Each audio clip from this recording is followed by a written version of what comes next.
Well, thank you. Thank you, Bob, for that gracious introduction.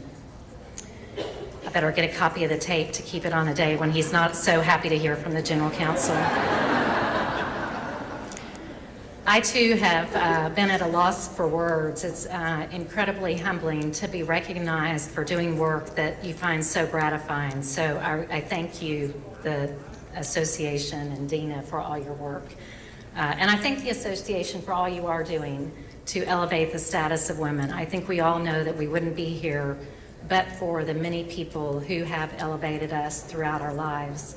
So I'd like just to take a moment of personal privilege and recognize a few of those. I appreciate so many of my family and friends being here tonight. I first would like just to acknowledge and thank the leadership team and the Board of Trustees. We have 72 members on our board at Scottish Rite, and they have an unwavering commitment to the mission of the hospital, and that is making lives better for children and the families that we serve. So I thank Mr. Walker and our chairman just for their unwavering commitment to that mission.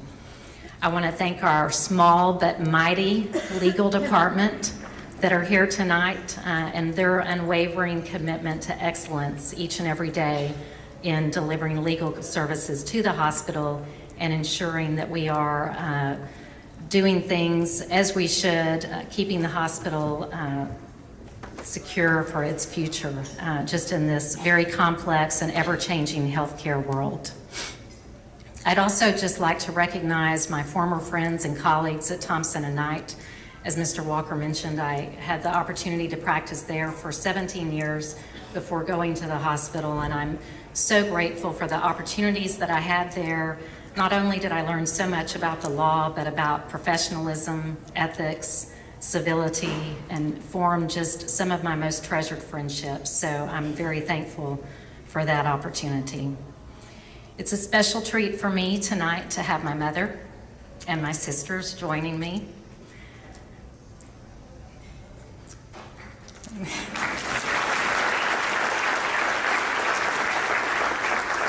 As a single mom, my mom raised 3 young daughters, and out of necessity, she blazed many trails.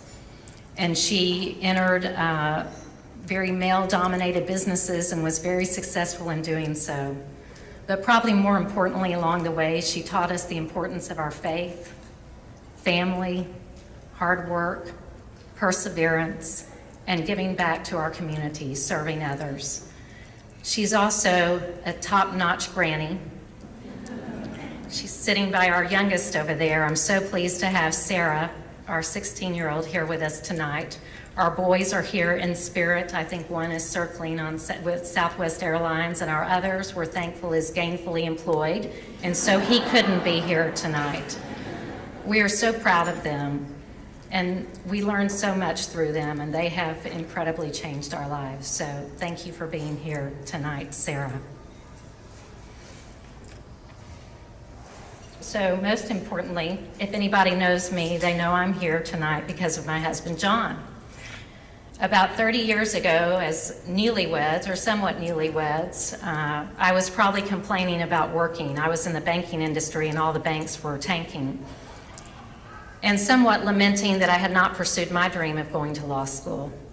And John kind of threw out the challenge and said, why don't you go to law school or quit talking about it? So somewhat naively, I think for both of us, we didn't really fully appreciate what law school or the life thereafter would mean. But he has been incredibly supportive, my biggest cheerleader, forever patient and gracious every step of the way. About 10 years ago, I'd say, John gave me another little nudge after I had the opportunity to visit with Esther Hughes about the General Counsel position at the hospital.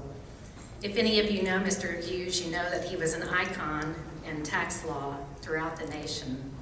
But he was probably most proud of his association with Scottish Rite. He served on our board for almost 50 years. When I visited with Mr. Hughes, he spoke about the hospital almost with a twinkle in his eye.